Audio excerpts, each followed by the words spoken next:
Welcome back to Navigating Neva with Neva Nicole, your host, and Wesley King, our co-host. Tonight is the Lifeguard Roundtable. So we have guests to introduce to you. I have with us Nicole. Nicole, tell us about yourself.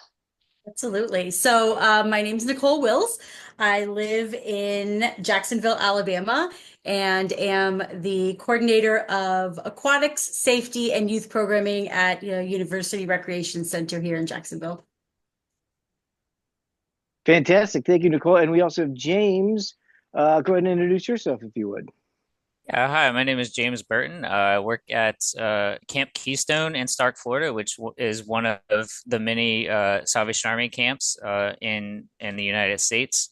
I'm the program director here, and I run our aquatic facilities, our lake, our pool, among other responsibilities. So aquatics all around, but two very different worlds, which is why we had our podcast series and why we're doing this, right, Nicole? Yes, so thank you guys for joining us tonight. We're so happy to have you with us.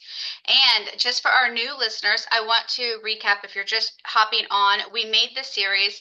Series one was water safety. If you want to go back and listen to some good stuff, I made them in little small bits so you can tell your parents in swim lessons to listen to them, or people that don't know a lot about water safety what to listen to.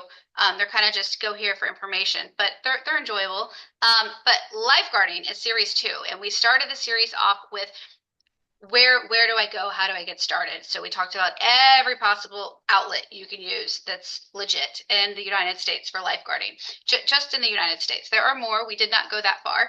And then we talked about how you get a job. Then we went on to our prereqs, which is always a big one. Nobody knows that we have to take tests or that you even know how to swim to they don't know why we do what we do, or maybe they did it wrong. So we talk about those in depth so that those questions are answered for you. Then we went on to management challenges and then involving in your role. So tonight we get to talk about how it looks like when you're lifeguarding. And all of us are longtime aquatic veterans. This is not year one, year two, or a lot of people pride themselves once they've made it through high school or the summer. They were a lifeguard for a year or two or three. We have far surpassed that. So we're going to go ahead and dive in. And our first question is to Nicole. What's working about current certificate progresses? So getting your lifeguards to have that card that you need for county or state regulations. For us, the thing that is the nicest part of the current process, or that's working the best, is the consistency of classes, the consistency of what needs to happen as a prerequisite, as the class itself. We kind of have finally gotten it down to a nice science of how we teach all the things that we teach in a timely manner, keeping some attention. We have basically put those classes on a schedule that matches our hiring schedule throughout different seasons. And so I think previous to this process, we were kind of just doing them here and there as needed, which made classes difficult to fill. It made the processes difficult.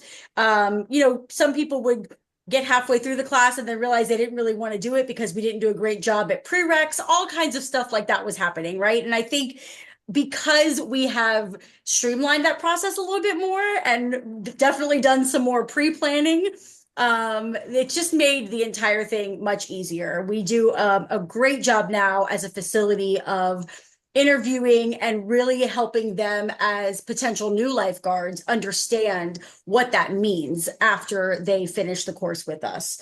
We've also partnered a little bit with other areas of our city to do additional lifeguard courses and just updates and things like that. Just recap, we've done some recertifications and some in-services with other facilities and things like that, so that all of the knowledge that we have, not just within our facility, but within our city and surrounding areas, is really being shared proactively. They're not the enemy because they work at a different location or a different pool, right? They're all doing the same job. And I'm hoping this summer that even grows a little bit more so that we're really just sharing the knowledge. I love That's that you, yeah, I love that you said that because a lot of times in aquatics, we're not sharing the love, and we definitely should. Yes. absolutely. And James, the same question will be to you as well. Real quick, Nicole W., I love the fact that you have a two-pronged approach. You've got the city to back it up. You've got those networking that you build, but also you've got a soundproof foundation that you've built internally. So I think that's something people can take away is that you can do it internally, but also get the external city and network support too. So well done. Yeah. Honestly, with the hiring process as a whole, right? Because you're not just siloed in your one little area of the people who know about your programming or your Yeah. building. And in a different world, James, with the camps, um, same question, right, Nicole? What's working in your side of the sector, which is a very different environment, but still aquatics for sure. Yeah, completely different. And out here at camps, we feel a little more isolated in terms of, how often we complete certifications and how many people we can actually bring into that. Like I said, we live about an hour out of Jacksonville, and we're in a very small town. So there's not a lot of individuals that, are coming out here all the time, to want to get a lifeguarding Yeah. job. So our organization actually does really well about recruiting, workers for summer. But one of our challenges, I would say, is bringing them on board already certified. So then that's why they brought me in to help uh, certify individuals when they're here, when they arrive. There Um, you go. it was a lot logistically to have those people certified before they came. And I guess that's one thing about the Red Cross. And I don't mean to, uh, throw bombs at the Red Cross or anything, but sometimes it's a little complicated. Sometimes it's hard to find classes in your location, or you have to travel several hours to, find somebody. And that's kind of how I met Nicole, actually, Ah, because, she's about 2 hours from me. And there's no one else in the area that, uh, teaches the classes that she teaches. So anyway, sure. so I would say what's currently working for us, to get back to the actual question, is that I've started to utilize the other camps that are around me. So we have a YMCA camp that's like literally right next door. We also have a another Christian camp that's pretty close to us that I've started to engage with, and we just kind of use each other, just like Nicole Wills was saying, is just having that wealth of resources around you, and that everybody pitches in. This is Sure. we're definitely a unique family in the workforce. So, using each other is definitely helpful and has helped us, really kickstart this program that we have here now. Yeah. So I want to add to that. You guys don't usually hear about a lot about me off screen, but when James came to me, we partnered with the Y because our pool wasn't warm enough yet. So you don't often hear about the partnerships or the tight Sure. knit support, but you're in a town, and James is in a small town. Mine's considered a small town, and you've got to rely on the other aquatic folk just because sometimes to get your staff and to get your summer ready, you have to borrow their pool or you have to borrow their backboard, or there's always stuff like that. So they can't be Yeah, your arch nemesis. So And absolutely. and I think what you said too, both all three of us, you guys have said it too, is a common theme. Mama taught me if you hear something twice, pay attention, is that connectivity, is dropping the guard down, letting things go and say, how can we help each other? And to your point, James, a camp and a campsite by design is away from the rest of the world, right? Anywhere you go Correct. in the Yes. country. So my point is what you're struggling with or what you're succeeding with might be very parallel to the audience or people in your position or properties in your position to say, look, we are rural, that's okay. We are far away, that's okay. But who's local? Who can certify? And I also love my last takeaway is you've kind of worked through that you don't have to be certified to join with us. You've Yeah. got to be a good person. You got to pass the prerequisites, kind of like what Nicole talked about. You got to have a better understanding who we're bringing on board. But let's get you here. Let's get you part of the team and then train you. And I think that's a hard adjustment for some people. So well done. It is, it is taking a risk, up front. But we have to try, Sure. otherwise we'll Yeah. spend a whole summer without the people that we need. So, Looking for the um, one diamond in the rough. You're exactly. bringing 10 in and polishing them yourself. And I think it's really smart actually. Yeah. Yeah, yeah. And it Well done. sets the youth that come in, to take these jobs, it's setting them up for their Absolutely. future. Lifeguarding Yeah. is, it takes a lot of work, a lot more work than people realize. So, Which kind of leads us to our next question, right, Nicole? Is what are some of the challenges, or to that point, maybe a combination of what would you change? And we'll start with you, James, if you're up for it. What would you change? What are some of the things you'd like to see different, or some of the challenges you've had, with the camp and the training and the staff, etc. Safety. uh, yeah, definitely. Oh gosh, where to even start? Fair. Let me say, loaded question. Yes. And feel free to, I guess maybe I'll refine it to say, knowing that your world is different than all of ours, and knowing that there's Mm. a lot of people that have your world, what are some of the things that you would just, if we could all have AEDs, if we had better two-man underwater drills, and all those things, what's something, if you don't mind, that would just pop and go, man, if I could snap my fingers? Yeah, one thing that Nicole and I, struggled with, and it wasn't even that long ago, was reaching the minimum amount of people required to even hold a course.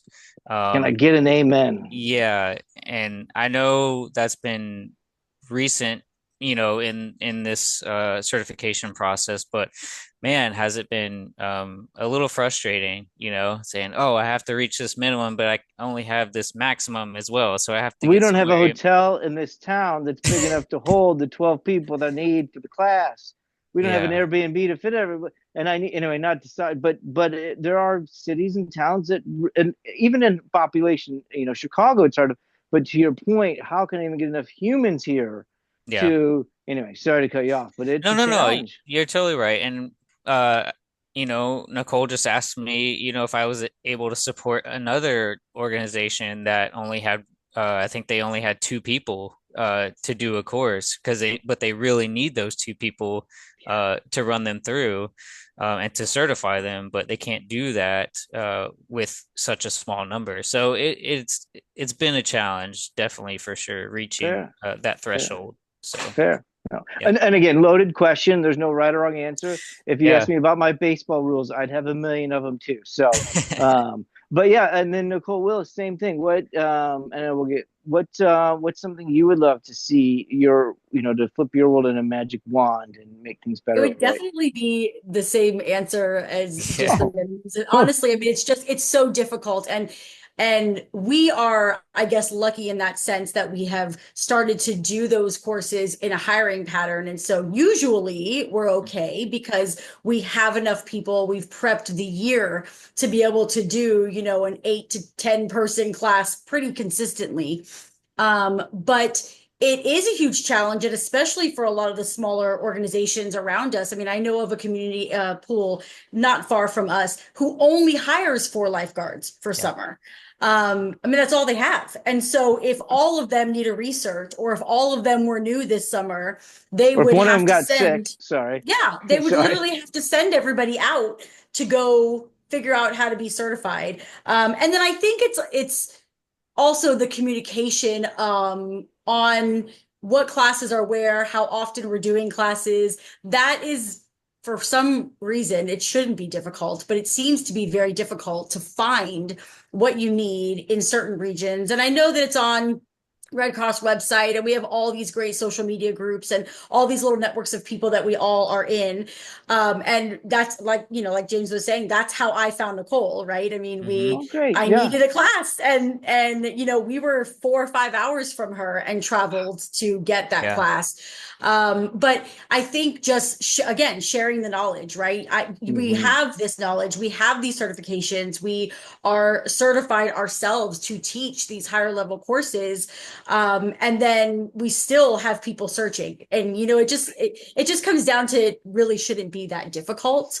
Sure. If we have people that are in the positions that are certified to teach the courses, like an LG class, or even like an LGI class, right? Or WSI instructor class, those kind of like higher level courses, if they Hmm. have the ability to do so, it should be relatively simple to find them and fill Right. some classes. But for some reason, it is not easy to find them. It's because we It don't definitely have is our not. magic wands, and because we don't That's have right. our pot of gold. That's the only problem here. We've That's solved it. So anyway. simple.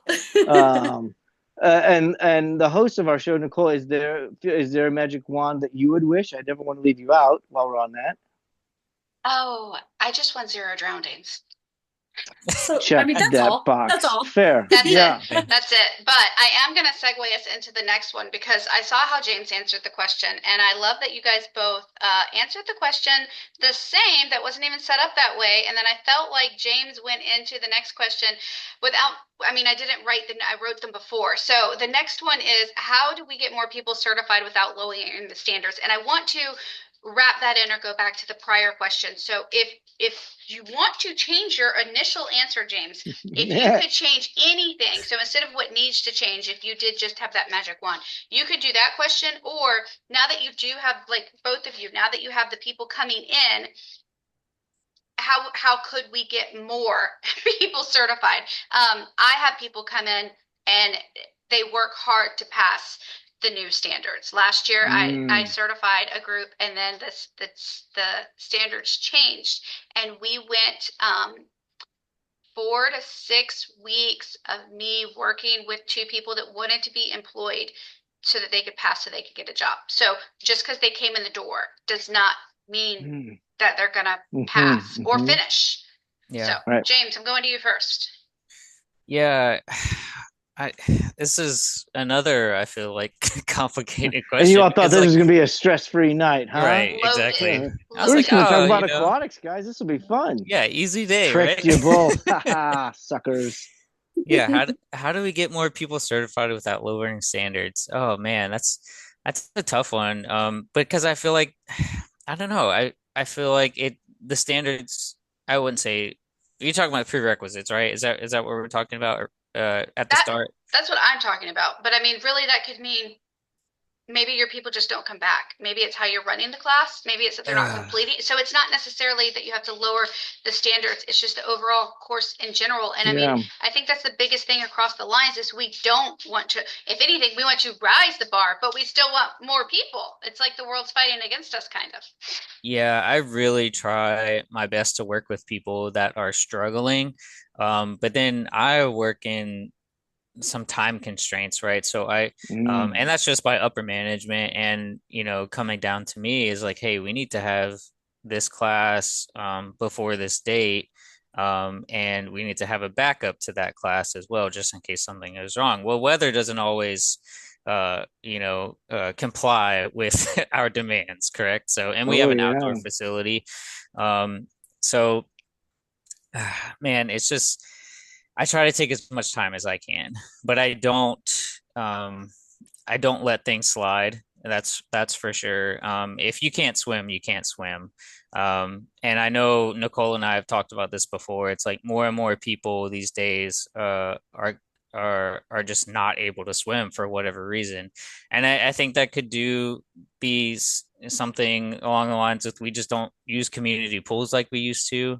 Going to summer camps isn't something that we do as much as we used to either. So, P.S. I think you just got your answer, James, by the way. I think you just figured, I think that's it, and I'm totally sure, but I think that's it, is our habits have changed. I think that's where you're leaning towards, is how do we get more in your world, is we get more participation from the early onset of a 4-year-old to an 8-year-old participating in camps and rebuilding that kind of activity lifestyle in a larger scale, like it maybe used to be before the internet or the world, like I said, 1998 in my head.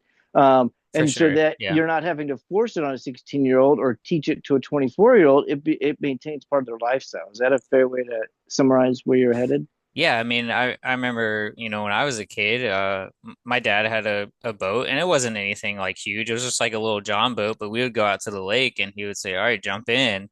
And, it's just like, that's where we swam, That was life. Yeah, that was life. And I don't know, maybe our society's just gotten further away from those types of things. Cities are getting bigger, and suburbs don't have lakes. Exactly. Right. You mentioned earlier the access to community pools, the access to water, right? I mean, I know there was some crazy number, don't quote me on this, but it was some crazy thing last year that, a ton of Birmingham pools didn't open because they were short like 1,200 lifeguards for Midwest the city of Birmingham. Midwest, keep going. insane. Like Yeah. it just the idea that the summer pool didn't open, Yeah. and all of the people who lose access. There's a couple of pools not far from us, within I would say an hour or two of us, that are closing because the city didn't allocate funding. Mhm. And while they might be able to have the funding to run the pool over the summer, they didn't allocate funding to keep the pool up. And so Yes. now the pool that was built in the 70s Hmm. is not prepared to run this year. You know, pipes aren't working and all the other problems that we know that happen with the pools. So 100%. I think, Yeah. I think that to your point, right? It's a domino effect of Yeah. things are changing, and unfortunately, it hasn't been a focus like it was, 20, Yeah. 30 years ago. And you're seeing that now in the workforce. Yeah. I mean, That, yeah. if I may own it, I mean, having a pool is almost considered, it is considered a luxury, right? And there's a high cost to running an aquatic facility. I mean, chemicals are not cheap. And that is a challenge. 10-year planning is not cheap. 5-year Right. planning is not cheap. Sorry, Exactly. again, I cut you off again. I'm sorry. No, no, and Yeah. some places don't even have a 10-year plan. You know what Right, I mean? right. It's like, hey, Even we build a pool, but we don't have a plan to renovate it 10 years Hmm. down the road when the tiles start breaking, when the Hmm. middle of the pool starts breaking apart, it's When just the community moves away or moves right. in. Yeah. Yeah. Yep. Yeah. Anyway, but that, I think those are some, if you had aces in the holes, aces up our sleeves, I think you guys hit some nails on the head. Yes, the almighty dollar bill. Okay, that trumps all. But, no pun intended. But equally, the pre-planning, equally the life participation, Hmm. equally the community lifestyle, so that when somebody turns of age to be a lifeguard, the first time they hear about lifeguarding isn't when they walk into their high school and it smells like chlorine and they say, "Oh, what's that?" Or they, but I think both of you are really right on point that we can't solve it in this conversation, but bringing up the idea to have the conversations wherever you work in aquatics to make those more meaningful. Yeah. Yeah. What else so have you got, Nicole? Because this is getting really good it and is. So lighthearted and so for our statistics, just for those listeners out there that like those, I couldn't find anything for 2024, which was last year. But for Alabama, at least for Birmingham, this is big because this was just Birmingham in 2003. There were 14 out of 16 public pools closed. That Mm. means that's like more than half. Like there's 16. Chicago was 50% and Ohio, 1/4 of Ohio hit like a 25% mark. So yes, sorry to cut you off, but those are accurate facts. Yes. Yeah. And for everybody else listening out there that's not one of us, to add to what James said, or Wes, even if you do have a 10-year plan, the cost of the pools when those factories burnt down with our chlorine, that Yep. price went up. So even if you Yeah. did have a budget, your budget kind of just went. And Right. like we all know in aquatics, your stuff can break. And then if there is no budget or no money, or I mean, a lot of times you just don't get support from your people, So your another key city word or is your support. board. If they're not interested in supporting you, then that's what's going to happen. The pools are going to close and they're not going to open, which inadvertently takes us down a whole nother road of drowning prevention. But we're going to move on. We're moving on, and we're getting out of that was over certificates and prereqs. Our next discussion topic with 3 questions is challenges and recruitment and retention. So if they do come in the door, why are our lifeguards quitting? Nichol, we'll start with you. Or don't come back, I guess, is the So bigger. I am in a very odd position with this question because I hire them knowing they're leaving me in 4 years. Yeah. Oh, They are that college is so students, wonderful. It's a great right? way to look at it. Sorry, but yes, keep going. It's a So beautiful way. my goal is not to keep them any longer than about 3.5 years, right? Because I already know that they are going to graduate and they're going to move on and do amazing, incredible things. And I just recently had a conversation with my aquatic staff about what my role actually is. And I in a meeting, I said to them, "What do you think my job is? What do you think I do here?" And of course, they all answered, "Oh, you run the pool and you run this and you do this and you're my boss," and all the normal answers. And I said, "No, absolutely not. My job is to prepare you for whatever is coming next, right? My job is to help you and guide you and mother you because your parents are out of here and all the things that you need over these 4 years that you are with me."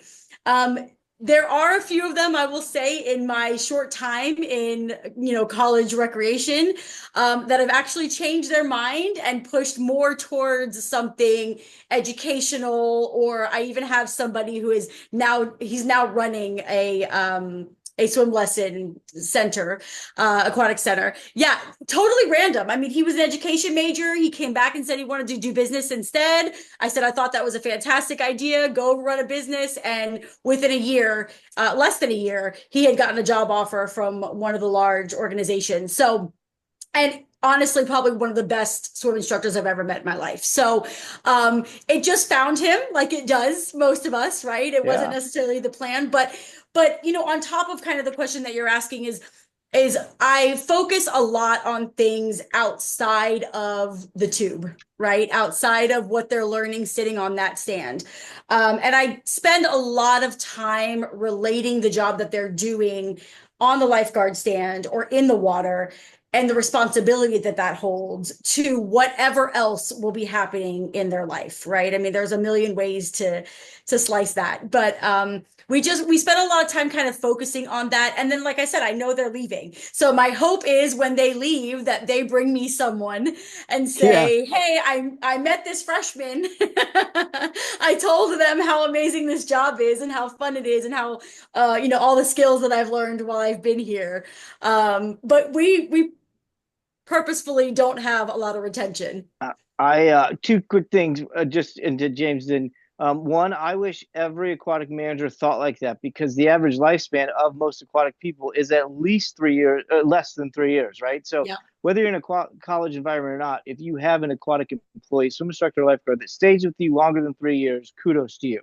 So that's something we could all take away. Second is life away from the tube. You should trademark that. You should license that phrase. I'm going to put it on a T-shirt, and I'm absolutely stealing that with your permission, because that's what we ask our employees, right? But nobody ever wants to tell us how their life is. But if you say it like that, and it's catchy and cheesy and easy, no matter what stage of employment you're in, they can respond something soft and engaging as, how's your day? What's life like away from the tube? Like that's Nicole gets just a royalty different. fees on that list. Yes. Fair. When I start selling, you can have it anyway. So those Well, are the my other two thing I takeaways. think But yeah, is the other thing that it does in our situation in our facility is it makes their loyalty, I guess is the word I want to use, or their responsibility more tangible, right? Because we all know you sit on the stand, nothing happens until it does, right? mm-hmm. And so it's like the most calm, boring, easy job until it's not. It's not. Right. And so it's very difficult to keep them engaged and keep them understanding the seriousness and the responsibility that they have while they are lifeguarding. And so I think when you start relating it to how they will use this in the thing that they are interested in doing, it hits differently, right? They just Sure. realize that it is something that they should maybe be thinking about and be more serious. We talk about that a lot with the basics, right? When you come and interview, when you get up and get dressed in the morning, right? Did you wear the correct uniform? Are you wearing the correct, do you have your whistle? Do you have your hip pack? Like all the things that seem so small, so trivial, but Yeah. you're going to show up to a big kid job one day. Yeah. How you do one And thing is how you everyone's do going to everything, care. right? Yeah. Yep. How you do That's one thing is how I tell my 12-year-old all the time. He gets right. so mad at me just throwing the baseball. Dad, I just want to play catch. How you anyway? Sorry, James. Go. But yeah. So thank you, Nicole. Those are great overall things and great takeaways as well. Yeah. Thanks. Yeah, those are fantastic comments. And I cannot agree more. I mean, again, like even in a summer job, right? You're only doing that for a couple years and then you're like off to college or off to the next best thing. And that's okay. Like that's just the life that we live in this world of aquatics, and it's just something temporary for them. But I think another reason why they quit is, again, like you said, it's just not as glamorous as it's made out to be. They'll Sure. start the job and they'll sit there for a couple hours and I'm like, wow, this is thrilling. This is different. Yeah.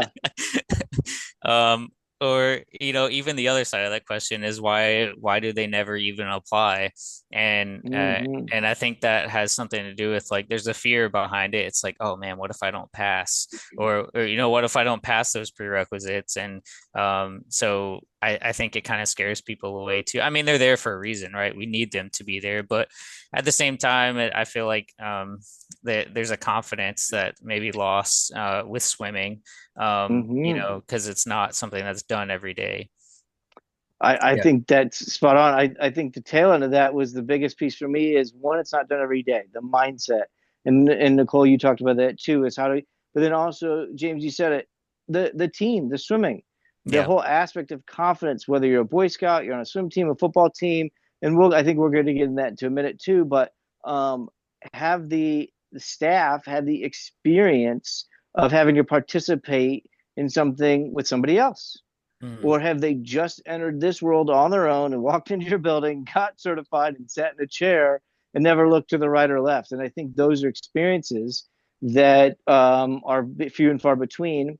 And my last note to that is one of the markets that I think is underserved that I've found, and maybe you guys can take away this, is the competitive athletes, the ones that are doing mixed martial arts, self-defense, kickboxing, wrestling, and all of these studios have opened up.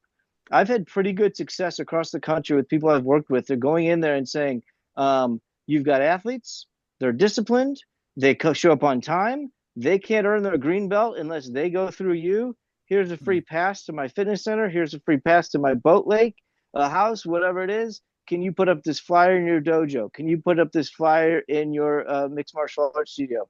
And usually the big buff dude or gal can go, well, we're here to great. I don't care what you're here for. I want your people to be employed where I work because they're the most dedicated, engaged for their discipline. Yeah, that can't And be stated even, and I don't mean to interrupt you, but please go ahead. Yeah, that can't be stated any more strongly. Most of the success that I've had with my employees have been those like football players, have been check. those I swam in high school types. It's the I was ones part of that, something. yeah, exactly. And they're dedicated to their craft, and they show up on time, that kind of stuff. And they tend to be more respectful to Check. towards authority and what you're asking them to do, because they get it, Yeah, they get that. Teachable. Yeah, exactly. They are teachable, they're coachable, good word. because they were on a team before, and they know what Right, that's like, to work together to accomplish that goal. So right. And I know I kind of cheated there, Nicole, but I thought there was a nice little segue too. And go ahead with what I know we're leaning into. Oh, well, that's a good. No, I was going to let you go to the next question. You get to go to the next question, but we seem to have we kind of rolled into all three of those questions in the same spot. That was Well, kind of interesting. yeah, I guess so. We touched on the teamwork aspect and how we build that team. Can you guys maybe give a real quick, because I know we want to ask you about long shifts and a couple of things, but would you guys each be willing to maybe give a short synopsis of some of the things you've done to help build that team and create that team dynamic, whether it be in that short term, Nicole, 3 years, or even James, where you got to get them right in the lake. But yeah, ladies first, Nicole, give us a quick, sample, maybe how you've brought a team together. Yeah, absolutely. So I will say this, it starts before they're even part of the team. There's two things that I tell them before they have met anyone else on my staff, the first day they walk into my office for an interview, before I've really even decided if I'm going to hire them. I tell them two very, very easy, important things. Number one, I hire based on personality. I don't care what you look like in the water because I can teach you that.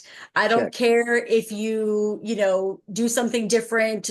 Those are all teachable items, right? And I can handle that. I can teach you how to swim. I can teach you how to lifeguard.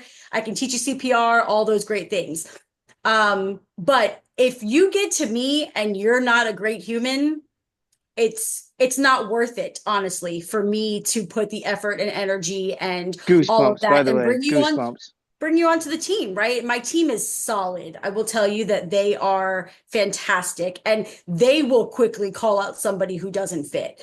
And they know the second part of what I tell people when they come to my office is, as a person working in this environment and specifically working for me in this environment, you don't have to worry about being in a toxic, disrespected environment. I will never come to you in a group of people and Hmm. yell, disrespect. If a parent is mad, then I'm going to handle that parent. I'm going to pull that person off the Hmm. deck and handle it with them separately. It's never going to be, oh my gosh, why didn't you do this thing in the middle of your shift? Or if there's a conflict with lifeguards, it's never going to be something in front of the group or with everybody there. So I think just kind of leading with, I expect you to be a good person. And in return, you get to be part of a really great team of good people. And hopefully, as a leader, that I can also be a good person and Yeah, treat you with respect like you should be treated, right? And so I think it kind of gets me the right people sure. because if they are not even willing to kind of buy into that on the first conversation, you can see it immediately, right? If they're worried about if they're a good person, if they're Yeah. worried about that The sweat dynamic starts in dripping on the side of their face. you can Yeah. just see it. They're Yeah. like, oh Yeah. gosh, like they get worried, like, oh, she actually cares about this, Yeah. past just working at the rec center, right? But you And also and I, establish that protection of them too, and that saying, "I'm here for Yeah. you, and I'm not going to." yeah, Anyway, but anyway, not to cut you, but I hear that too in your tone and your message. Just as important of them being a good person, it's I'm going to defend you, I'm going to support you, I'm not yep. going to call you out, but I'm also going to make it right. Yeah, and Anyway, that's the that's what right. I That's the picked up. second Yeah, part to that. We will yeah, have a discussion, right? yeah. Later on, there Right. might be something uncomfortable between you Check, and check. I, but that doesn't mean that it's going to be this big event that everybody Exactly. hears about Right. on the pool deck because there In are our lots of toxic industry, places. yeah, Lots yeah. of them. And I think there's a disconnect in a lot of those situations of kids who just want a summer job and think this is fun and this is wild and this is a great time, potentially their first job, right? And then these professionals who are in a career and they're not bridging that gap, right? And so they expect this 16-year-old person as a first time job to come in and take it as seriously and understand Hmm. the dynamic of that without really explaining what that should look like, right? And Yeah, so I'll tell you that's how it starts. That's how great. I build that from the beginning. I also um, do a couple of things kind of regularly. Obviously, we have in services, but we do kind of break the ice games randomly. I leave them notes on their clipboards all the There time you of just go. like Yeah, random fun things. I have a big bowl of snacks in my office check. that says, please take care of yourself so you can take care of others. It is always full unless they eat it all in one day, which does happen sometimes. But they know that they can come in, they can That's sit, they awesome. can talk. We spend a lot of time talking JFC, about stuff, yeah, that judge free zone. we spend a lot of time talking about stuff outside of the Yeah, job again, right? It's sure. more than that. And in return, I spend a lot of time with them just kind of learning about them and talking to them, which obviously to your point earlier, it breaks the ice and it makes them more likely to stay as long as they can and just kind of more likely to bring other people to us. Absolutely. Thank you. That's awesome. Wonderful said. And then James, tell us about you some things that you do to help kind of build that team camaraderie and that team connection. Yeah, I mean, for us, it it kind of starts from day one. They're a team, like I mean, obviously they have to build, those norms and stuff throughout the summer. But again, like, it's we start summer camp, and day one, like we have a group of people, and that's it.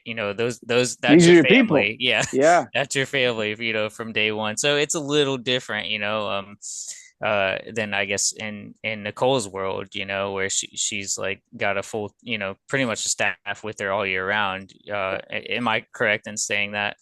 Yep. Yeah, so for us, I mean, it's Yeah. building those relationships from day one, which can be very challenging, and that in this type of world, rescuing somebody is very up close and personal. And if you're Hmm. not comfortable with the people that you're working with,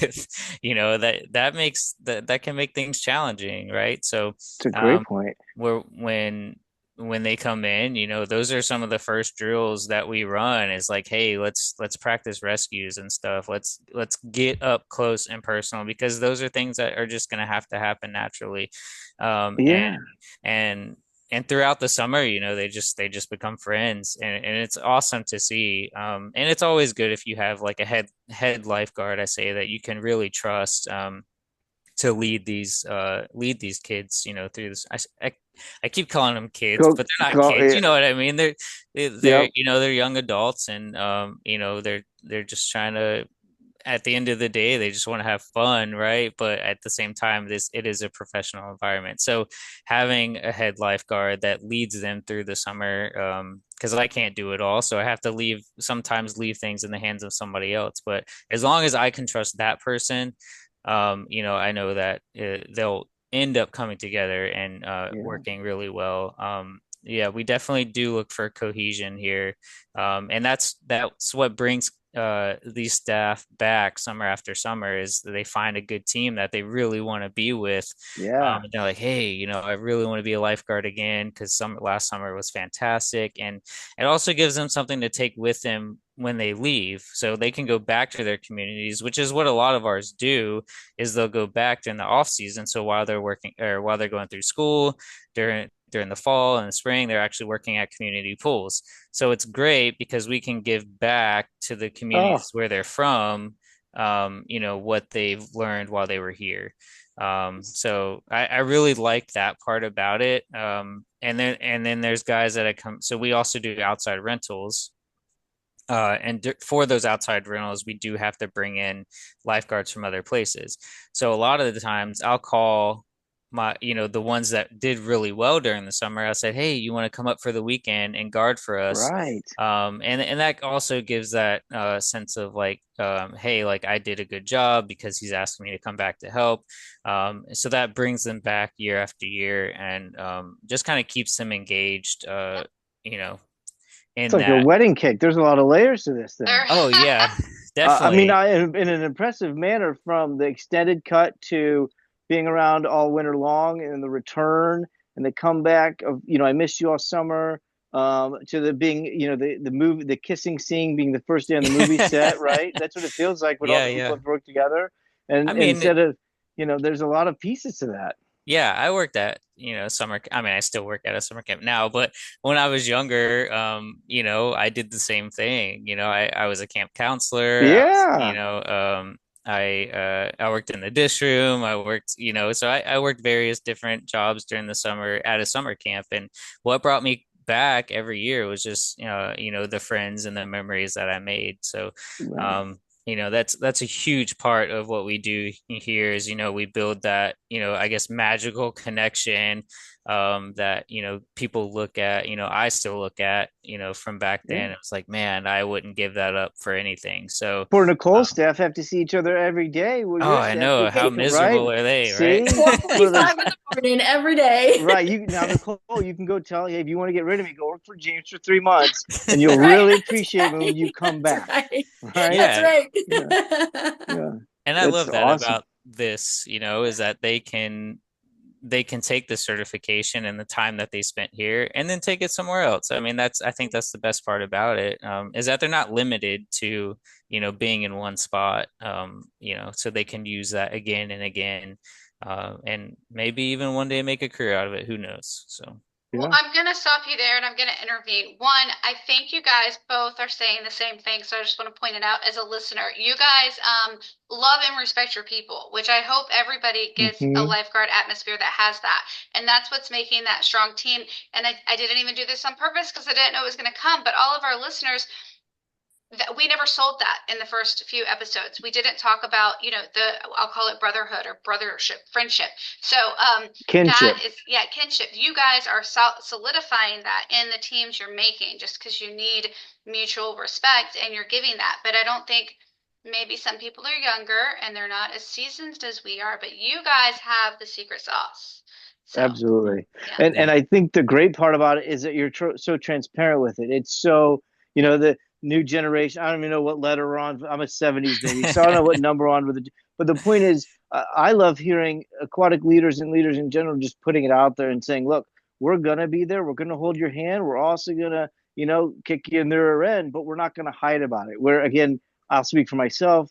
When I was coming through in the 90s and like, it was much tighter. It was much more direct. We're not going to coach you. We're going to audit you. And I'm not picking on any of them. I've worked for all of them, but just the more open door of crossing in staff, crossing in community, and crossing in how we lead, and the transparency, I think, is just excellent. And if you're listening to this and you don't have that, let's have a conversation, because it's not hard to get there.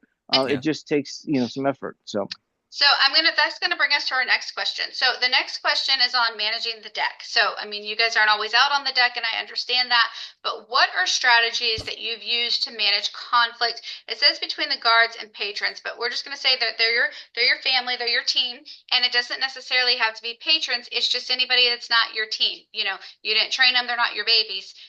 So whether it's people at the facility that day or other college students, what are some useful strategies that you always go to or that you could share with other listeners out here? We'll start with Nichol.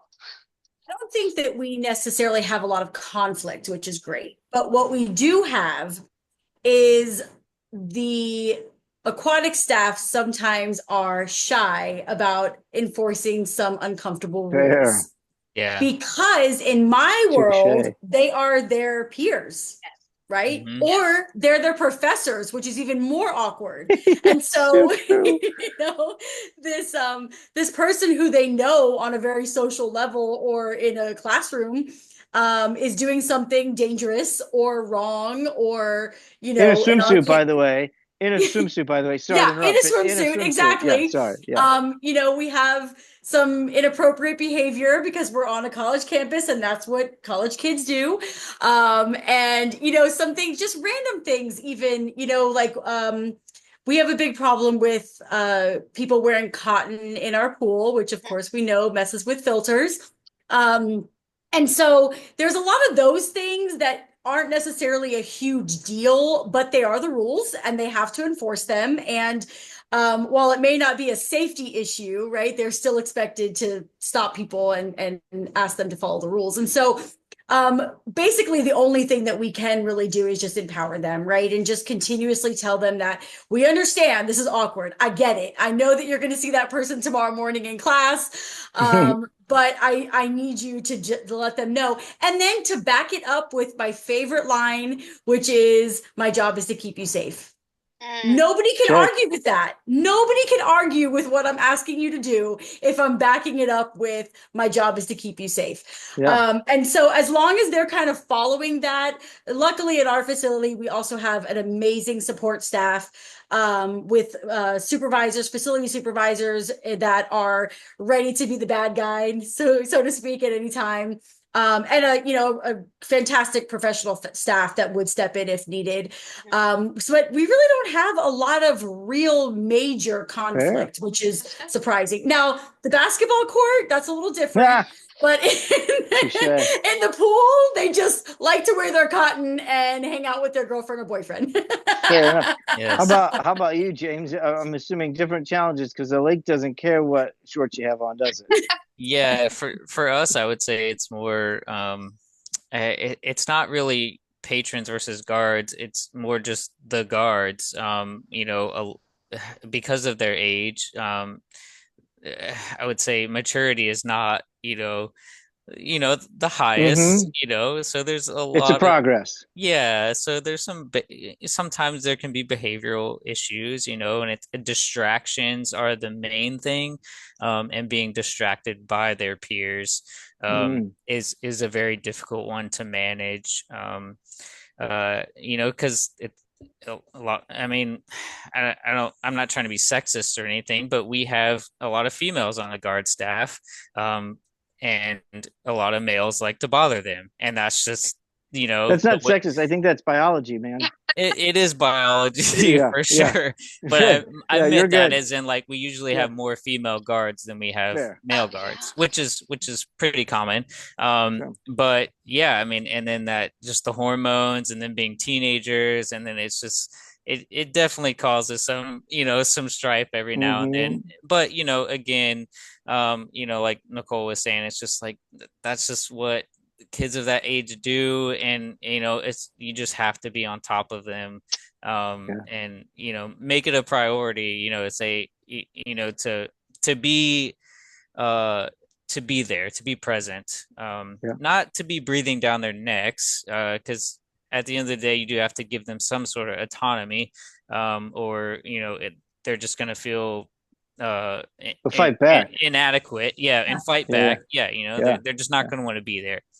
Yeah. So there is a balancing act, which is very tough, to True. know when to speak up and to know when to be like, okay, like I'll leave that alone, or so it can be challenging for sure, and it does cause conflict almost between manager and between guard, not just between guard and patron, or vice versa. So it's across the whole spectrum. There can be that tension, I would say.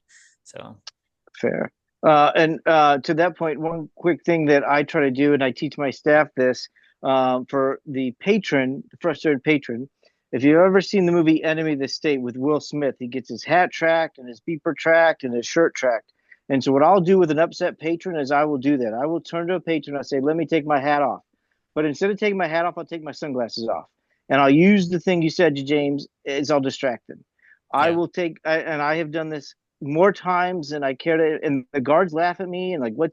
And I will turn to a patron and I'll say, hang on, let me take my hat off so I can hear you better. And the patron who is screaming and yelling about the rule or the child or their height limit or whatever will go, wait, what? I said, let me take my sunglasses off so I can hear you better.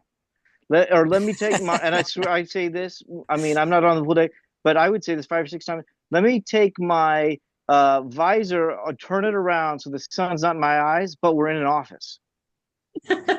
I could do this for 20 minutes. My point is I take whatever I'm physically holding in my hand and I reference a sense, sight, sound, hear, feel, touch, so that they see me move the glasses or the hat or the radio, and I tie it back to a sense. Let me do this so I can hear you better. Let me say I see you better. It doesn't make sense. The words I'm saying do not add up. But whatever they're screaming about, they stop long enough to go, what did he say? Why is he doing that? I go, oh, yeah, hang on. But it's a practice effort. I didn't always do it right. But it's one of those things where if I can get that line out and I can move my thing and distract you long enough for 5 seconds, I can get you to stop screaming. I can get you to stop panicking. I can get my guards to stop fighting. I do this to my guards. Some of the guards didn't mean to know well enough, and they'll grab my visor or grab their own visor before I do it, and because they know the trick. But the point is try to distract them for that moment to bring it back to have a conversation. So anyway, so that's my enemy of the state tease. I'll grab whatever's on my body, kind of do a little, hey, let me do this so I can hear you better, see you better. I'm like, dude, the sun's not even out, bro. Why are you? Anyway. So that's my quick distraction technique to calm the patron or the fight or whatever. So just another tool for the toolbox. Right. Yeah. Right. Stick it in the tool. Let me get my hammer out so I can see you better. What? Yeah. Anyway. Right. So anyway. All right. Well, I'm going to move us down to, we're going to skip our lifeguarding career because of time. And I'm going to go straight into the wrap-up questions, and then let's do our closing because we've gone pretty far, which I knew tonight would go far, but we still got to wrap it up. So I'm going to ask both of them, and if you want to answer both of them, you can, and if you only want to answer the one that really speaks to you, you can. So our final questions are, if you could change one thing about the entire aquatic industry tomorrow, what would it be? Or what advice would you give a new or young guard that just got started? Go to you, Nichol. What I would change is just the perception of the industry. And I think what people know about the industry, right? Everyone, as we've mentioned a couple of times here in a couple of different questions, everyone kind of thinks it's a summer job. It's this one quick thing that we do. It's, kind of serious, but not that serious. And, but there are a lot of things that happen and a lot of things that can be built upon a first job, so to speak, right, in aquatics. So I think just the perception of what lifeguarding as a whole really looks like, and the perception of what the skills actually are, right? I think a lot of people know you have to be a great swimmer, you have to be able to do these things, you have the prerequisites for the courses, but I think that it's just so much bigger than that. And there are so many things that you learn on a pool deck that you couldn't really learn anywhere else, or it would take a lot longer to learn elsewhere. And I think just kind of then, wrapping that around, what does that mean for the rest of the world, the rest of your life, the other things that you're gonna do in life. One of the things I tell lifeguards all the time is you are learning an incredible amount of emotional control. an incredible amount of emotional control. And if you can use that in your life all over the place, you will definitely have an easier one than Check that. somebody who maybe can't control those emotions, right? So Yeah. I think that to that point is just there's so many things and so many angles you could push that I think people just don't think about.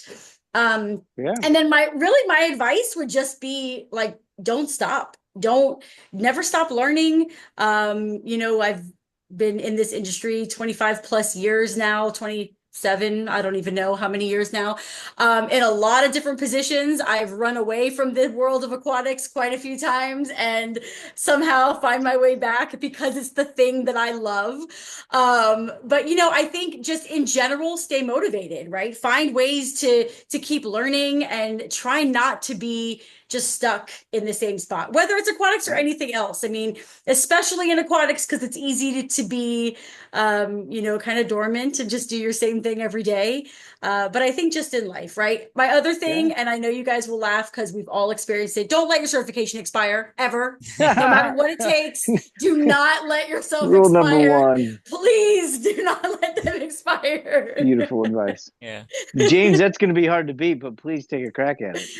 Yeah, it's just for me, one thing I would like to change tomorrow is just the accessibility of it all.